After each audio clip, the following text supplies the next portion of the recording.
Resumo e interpretação dos versículos de Gênesis 1, do livro de Gênesis da Bíblia. O capítulo 1 do livro de Gênesis, na Bíblia, descreve a narrativa da criação do mundo por Deus. Aqui está um resumo e interpretação dos principais versículos desse capítulo. Versículo 1. No princípio, Deus criou os céus e a terra. Neste versículo inicial, Deus é apresentado como o Criador do universo. Ele é a causa primordial de todas as coisas, e este versículo estabelece o cenário para o relato da criação que se segue. Versículos 2 a 5. A terra, porém, estava sem forma e vazia. Havia trevas sobre a face do abismo, e o Espírito de Deus pairava por sobre as águas. E disse Deus: haja luz, e houve luz. E viu Deus que a luz era boa, e fez separação entre a luz e as trevas. Nestes versículos, Deus começa a organizar a criação. Ele separa a luz das trevas, introduzindo ordem no caos inicial. A criação da luz é vista como algo bom e representa a distinção entre o bem e o mal. Versículos 6 a 8. E disse Deus: haja uma expansão no meio das águas, e haja separação entre águas e águas.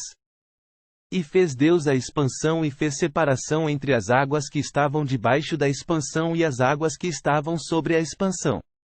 E assim se fez. Nesta passagem, Deus cria o firmamento, uma expansão que separa as águas do céu das águas da terra. Essa separação contribui para a formação do mundo habitável.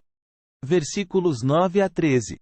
E disse Deus: ajuntem-se num só lugar as águas que estão debaixo dos céus, e apareça o elemento seco. E assim se fez. E chamou Deus ao elemento seco terra, e ao ajuntamento das águas chamou mares. E viu Deus que isso era bom. Aqui, Deus reúne as águas em um só lugar, formando a terra seca e os mares. Mais uma vez, Deus observa que sua criação é boa. Versículos 14 a 19.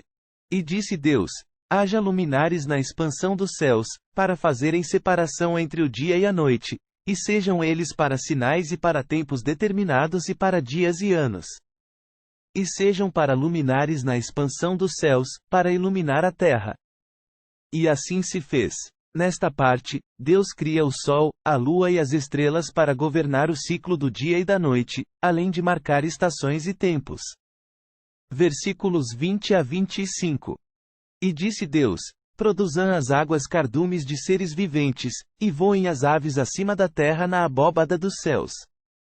E criou Deus os monstros marinhos e todos os seres viventes que rastejam, os quais as águas produziram abundantemente segundo as suas espécies, e toda ave que voa, segundo a sua espécie.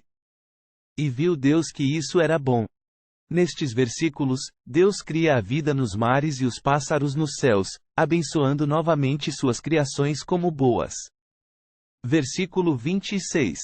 E disse Deus: façamos o homem à nossa imagem, conforme a nossa semelhança, domine ele sobre os peixes do mar, sobre as aves dos céus, sobre os animais domésticos, e sobre toda a terra, e sobre todo réptil que se arrasta sobre a terra. Aqui, Deus cria o homem à sua imagem, concedendo-lhe autoridade e responsabilidade sobre toda a criação. Versículos 27 a 31. E criou Deus o homem à sua imagem, a imagem de Deus o criou, homem e mulher os criou.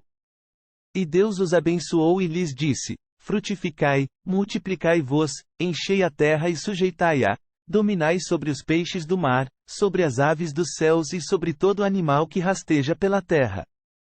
Disse-lhes ainda: eis que vos tenho dado todas as ervas que produzem semente e se acham na superfície de toda a terra, e todas as árvores em que há fruto que dê semente, isso vos será para mantimento. E a todos os animais da terra, e a todas as aves dos céus, e a tudo o que rasteja sobre a terra e que é dotado de vida, dei todas as ervas verdes para alimento. E assim se fez. E viu Deus tudo quanto fizera, e eis que era muito bom. E houve tarde e manhã, o sexto dia. Nestes versículos finais, Deus cria o homem e a mulher à sua imagem e os abençoa com a responsabilidade de cuidar da terra e de todas as criaturas. Ele fornece alimento e contempla sua criação, concluindo que era muito bom. Em resumo, Gênesis 1 descreve a criação do mundo por Deus em 6 dias, culminando na criação do homem e da mulher à sua imagem. É uma narrativa que enfatiza a bondade da criação e a responsabilidade do ser humano como zelador da terra e de todas as formas de vida.